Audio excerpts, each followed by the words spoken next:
ये कहानी एक लड़के के बारे में है जिसका नाम होता है एरन। एक दिन एरन हाइकिंग के लिए एक जगह पर जाता है और वो जगह पूरी तरह से वीरान होती है। वहाँ पर दूर दूर तक कोई भी नहीं होता और जब एरन हाइकिंग कर रहा होता है तो तभी उसे वहाँ पर दो लड़कियाँ दिखाई देती हैं। असल में ये लड़कियाँ अपना रास्ता भूल गई थी। तब एरन उनसे पूछता है क्या मैं तुम्हारी कुछ हेल्प कर सकता हूँ। तब ये कहकर फौरन एरन उन लड़कियों के पास जाता है। यहाँ पर एरन उनकी हेल्प करते हुए उन्हें सही रास्ता बताता है और फिर वो इन्हें गाइड करते हुए इन्हीं के साथ आगे के सफर पर निकल जाता है। और जब ये काफी आगे निकल जाते हैं तो एरन इन्हें बताता है कि मैं एक और रास्ते को जानता हूँ और मैं गारंटी देता हूँ कि आपको सफर में बहुत मजा आने वाला है। और अब ये तीनों माउंटेन पास के जरिए आगे बढ़ना शुरू कर देते हैं और ये रास्ते काफी नैरो यानी तंग होते हैं। और जब ये तीनों थोड़ा आगे पहुँचते हैं तो एरन वहाँ से कूद जाता है। तब ये देखकर वो दोनों लड़कियाँ डर जाती हैं क्योंकि उन्हें ऐसा लग रहा था कि शायद एरन गिर गया है। लेकिन तभी एरन नीचे से उन्हें आवाज लगाता है। असल में वहाँ पर बहुत सारा पानी था। वो जगह एक पूल थी। अब एरन उन दोनों को भी नीचे कूदने के लिए कहता है। तब ये दोनों लड़कियाँ एक एक करके पानी में कूद जाती हैं और ऐसा करने में उन्हें बहुत मजा आता है। वो वहाँ पर काफी एंजॉय कर रहे होते हैं। इसके बाद ये तीनों अपने सफर पर आगे निकल जाते हैं। अब वहाँ से निकलने के बाद एरन को हाइकिंग के लिए आगे जाना होता है और उन दोनों लड़कियों को अपने घर जाना होता है। तो इसीलिए ये लोग यहाँ पर अलग अलग होने से पहले सेल्फी बनाते हैं। एरन उनसे पूछता है क्या हम लोग दोबारा कभी मिलेंगे। जब उनमें से एक लड़की कहती है कि कल हमारी रात एक पार्टी है जिसमें कि तुम भी आ सकते हो। इसके बाद एरन उन दोनों लड़कियों को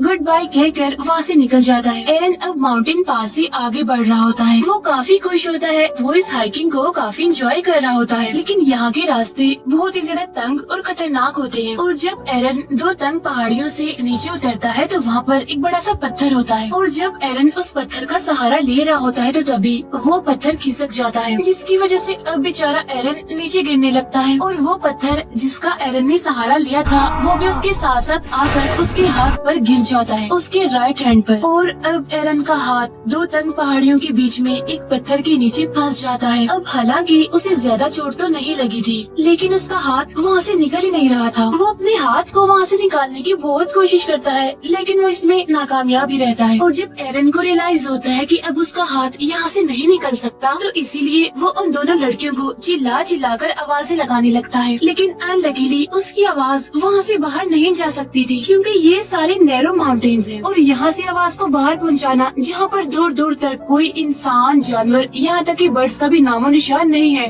ये ऑलमोस्ट इम्पॉसिबल था। इसके बाद एरन अपना बैग खोलता है और उसके पास हाइकिंग का जितना भी सामान होता है वो उन सबको बाहर निकाल लेता है। उसे यहाँ से किसी भी सूरत निकलना होगा क्योंकि वो जानता था कि शायद यहाँ पर कई महीनों तक कोई भी ना आए। अब जो सामान उसने बैग में से बाहर निकाला होता है उसमें एक नाइफ भी होता है। तब वो उस नाइफ की मदद से चट्टान को साइड से तोड़ने की कोशिश करता है लेकिन ये चट्टान तो काफी हार्ड थी, इतनी ज्यादा ठोस थी कि उसे जरा भी कुछ नहीं होता। और साथ साथ ये भी कि उसका राइट हैंड वहाँ पर फंसा हुआ था इसीलिए उसे उल्टे हाथ से काम करने में भी काफी प्रॉब्लम आ रही थी। लेकिन फिर भी एरन हार नहीं मानता, हिम्मत नहीं हारता और वो लगातार उस चट्टान को तोड़ने की कोशिश कर रहा होता है। और इसी दौरान उसका नाइफ उसके हाथ से छूटकर नीचे गिर जाता है और वो उस नाइफ को हाथ से नहीं उठा सकता क्योंकि वो नाइफ उससे काफी दूर होता है। लेकिन फिर भी किसी तरह दिमाग लगाकर वो उस नाइफ को अपनी तरफ खींच लेता है और एक बार फिर से चट्टान को काटने लगता है। लेकिन वो इस काम में पूरी तरह से नाकामयाब रहता है। अब क्योंकि वो चट्टान इतनी ठोस थी कि उसकी नाइफ की धार भी पूरी तरह से खत्म हो चुकी थी। और अब देखते ही देखते रात हो जाती है और एरन को यहाँ पर फंसे हुए काफी घंटे गुजर चुके थे। उसे कुछ समझ नहीं आ रही थी, उसे कुछ नहीं पता था कि वो यहाँ से कैसे निकल सकता है। इसीलिए वो लगातार अपने हाथ को वहाँ से निकालने की कोशिश करता रहता है। ऐसे ही करते करते अगली सुबह भी हो जाती है और अब यहाँ पर एरन को फंसे हुए 25 घंटे हो गए थे लेकिन स्टिल उसे निकलने का कोई रास्ता नहीं मिल रहा था। लेकिन फिर वो अपने कैमरा को ऑन करता है और उसमें रिकॉर्डिंग करना शुरू करता है जिसमें वो कहता है कि पिछले 25 घंटों से मैं यहाँ पर फंसा हुआ हूँ और कोई भी नहीं जानता कि मैं यहाँ पर हूँ क्योंकि मैंने अपने यहाँ पर आने का किसी को भी नहीं बताया था। साथ साथ मेरे पास खाने का सामान भी बहुत ही कम है और पीने के लिए भी सिर्फ 400 से 500 ml पानी है। अब जब वो ये सब कुछ रिकॉर्ड कर रहा होता है तो उसे ऊपर से किसी की आवाज सुनाई देती है। इसी वजह से एरन जोर जोर से चिल्लाने लगता है लेकिन उसका चीखने का चिल्लाने का कोई फायदा नहीं होता क्योंकि वहाँ पर तो कोई होता ही नहीं है। कुछ घंटों के बाद वहाँ पर फिर से रात हो जाती है जहाँ पर एरन को भूख लगने लगती है और उसके पास खाने का जितना भी सामान बचा हुआ था वो उसे खाने लगता है। तब उसे याद आता है कि आज रात उन लड़कियों ने मुझे पार्टी में इनवाइट किया था जहाँ पर जाहिर सी बात है कि वाइन भी होगी। और अब एरन उस पार्टी को इमेजिन करने लगता है और तो और वो अपने आप से बातें भी करता है।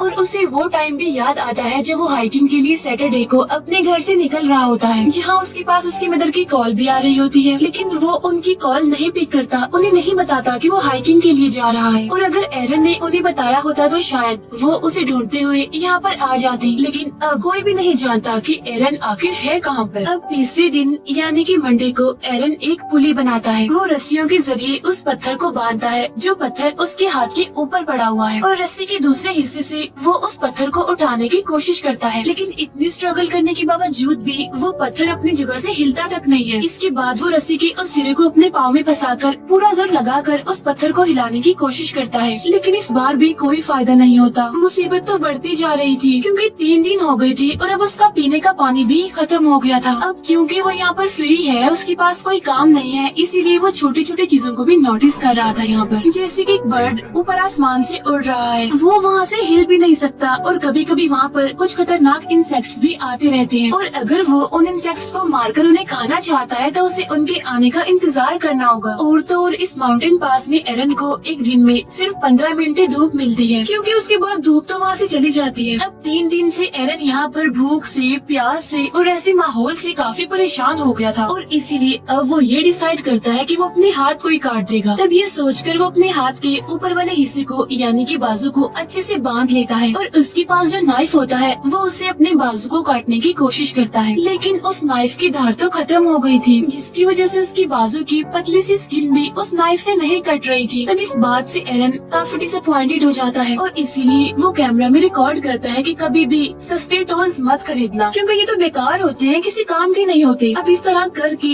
एक और दिन गुजर जाता है, और जब रात होती है तो एरन को अपने पुराने दिन काफी याद आ रही होती है। उसे अपनी फैमिली, अपने बेस्ट फ्रेंड और अपने बहुत सारे फ्रेंड्स याद आ रहे होते हैं, और जब वो लोगों को याद कर रहा होता है तो ऊपर आसमान में बादल आ जाते हैं, और देखते ही देखते बहुत जोरों से बारिश होने लगती है। क्योंकि एरन के पास पानी खत्म हो गया था, इसीलिए वो अपने बोतल में पानी भरने लगता है, और उन तंग माउंटेन्स में भी पानी आने लगता है जहाँ पर एरन फंसा हुआ था। और अब देखते ही देखते पानी का लेवल बढ़ता जा रहा था, जिसकी वजह से एरन उसमें डूबना शुरू हो जाता है। अब क्योंकि पानी में ग्रेविटी कम होती है, इसीलिए हम भारी से भारी चीज को भी आसानी से उठा सकते हैं। तब एरन भी पानी के अंदर जाकर उस पत्थर को उठाने की कोशिश करता है, और काफी मुश्किलों के बाद वो उस पत्थर को उठा लेता है, जिसकी वजह से फौरन उसका हाथ भी वहाँ से बाहर निकल जाता है। तब एरन वहाँ से निकलकर अपनी गाड़ी की तरफ भागता है। वो अपनी गाड़ी में बैठकर उस जगह से निकल जाता है, लेकिन ये सब कुछ एक ड्रीम था उसका, क्योंकि ऐसा कुछ नहीं होता। अभी भी वो उन्हीं माउंटेन पास में फंसा हुआ था, और वो एक बार फिर से